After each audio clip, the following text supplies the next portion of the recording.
Happy Friday, happy Friday. Gonna go ahead and throw a little shout out to my little homie Brendan. What's up, dog? Huh? Yeah, what up, dog? There's your shout out. All right, we are on lesson 3, the Protestant Reformation.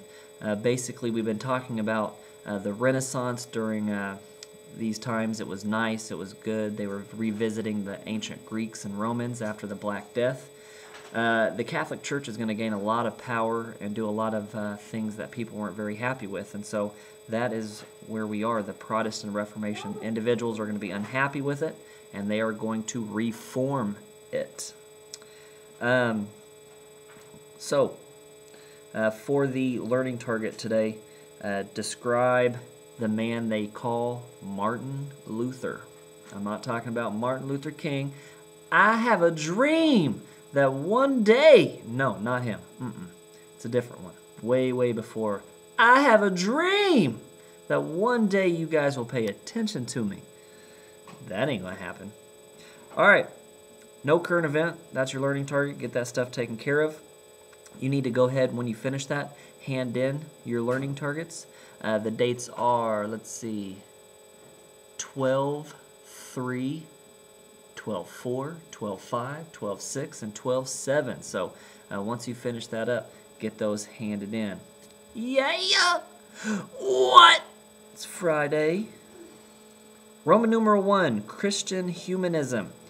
Christian humanism was an intellectual movement which grew out of the quest for classical learning that was so important to the Italian Renaissance. B. The classical learning was important to Christian humanists as well, but instead of the humanists' focus upon using the knowledge gained to improve their communities, Christian humanists wished to use their knowledge to reform the Catholic Church. C.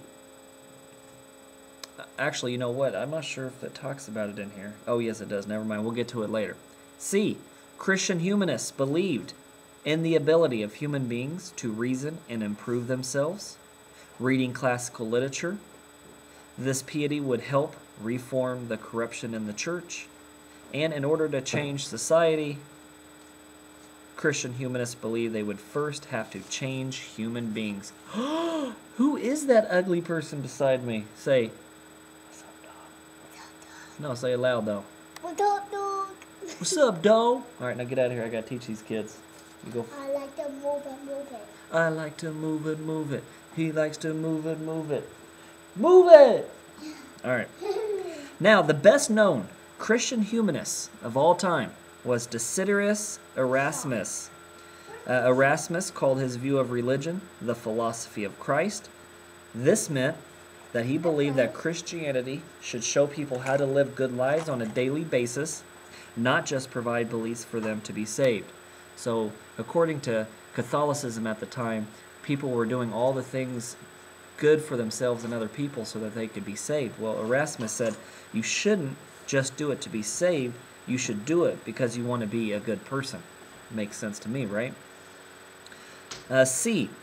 He believed that the relationship between a person and God was more important than rituals of the church. So, Catholicism, at the time, you had to do all different types of things to create your connection with God. And sometimes he believed it took away from the relationship with God. So Erasmus believed that the most important part of religion was your relationship with God. He wrote a book, The Praise of Folly, that laid out his case for reforming the Catholic Church. He didn't want to split up. I think that's a misconception a lot of people have about Erasmus and Martin Luther. They didn't really want to split from the church. They just wanted to reform the Catholic Church. Unfortunately, it ended up splitting. Off to the side there, would like for you to actually, for notes summary, I want you to make a T-chart there. One side Erasmus, the other side Martin Luther, and I want you to come up with 5 facts about each one of those, additional facts that are not here in the packet. What were some of the abuses of the church? Pope Julius, the warrior pope, actually led armies into war. A lot of people were unhappy about this. A pope should be focusing on religion. He should not be focusing on war. And so this pope did both. He led a war and he was the pope. Many church officials used their positions and power for personal gain and seemed to many to lack competence or willingness to meet people's spiritual needs. So a lot of church officials were supposed to be there to help people make it to heaven, to give them what they needed to be successful. However, these church officials were using it for personal gain, to make money, and wasn't really taking care of all the things that they needed to. And finally, what I think is the most important abuse of the church are indulgences. Indulgences were certificates reducing time in purgatory, were collected and sold by the Catholic Church. So basically, an indulgence was a certificate that was sold by the Catholic Church. It basically would allow you, if you sinned, to not go to hell. And people were actually buying these. And Martin Luther and Erasmus said, this is horrible. This is actually doing more damage to your soul, because if you knew you could do something wrong and still get away with it by buying an indulgence, that did a lot of damage to your soul, they thought. So indulgences. At the bottom of the paper there, I want you to respond to an indulgence. Do you believe that it's right, it's wrong? How do you feel about an indulgence? Do additional research if you'd like. That brings us to Martin. Wait. Pause and get all that stuff done. Chicka, chicka, chicka. Also, don't forget, we're about to learn about Martin Luther. On that note summary, there should have been a T-chart there, and you're going to write 5 additional facts about Martin Luther as well. So you can do that now, or you can do that after we get done with this section. Martin Luther, he was a monk and professor at the University of Wittenberg. Through his study of the Bible, he believed that he achieved an answer to the question of salvation. Would like for you to define salvation. Give me a second. Let's see. His answer was in direct conflict with the church, who said that people are saved through their faith and good works. Luther's idea came to be known as justification by faith alone, and it said that no one could ever do enough good works to get to heaven. Only their faith in God may one attain heaven. This became the main teaching of the Reformation. So basically, Martin Luther said there's never enough good works you could do to get to heaven, but you have to have faith in God to get to heaven. The Catholic Church focused a lot on doing things for others, and by doing that, you could get to heaven, not necessarily just the faith. Well, justification by faith alone, Martin Luther said, could get you there. He was also greatly upset by the widespread selling of indulgences, those certificates that were being sold. He said that there was nothing about indulgences or purgatory in the Bible. Luther wrote down the things that most angered him about the church and posted his 95 theses on the church door at Wittenberg in 1517. So he basically wrote down 95 things that angered him in the church. He went up to the church, nailed it to the door, and said, look, these are the things you need to change. And again, he didn't want to split from the church. He just wanted to reform the church. In 1521, the Catholic Church excommunicated him. I want you to define the word excommunicated.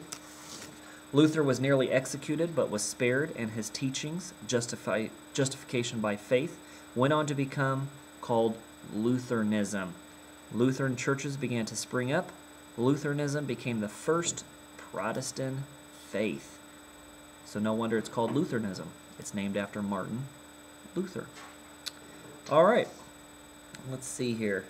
Need you to go ahead and finish up the Lesson 3 review. Again, you can use your book, you can use the packet, or you can use the internet.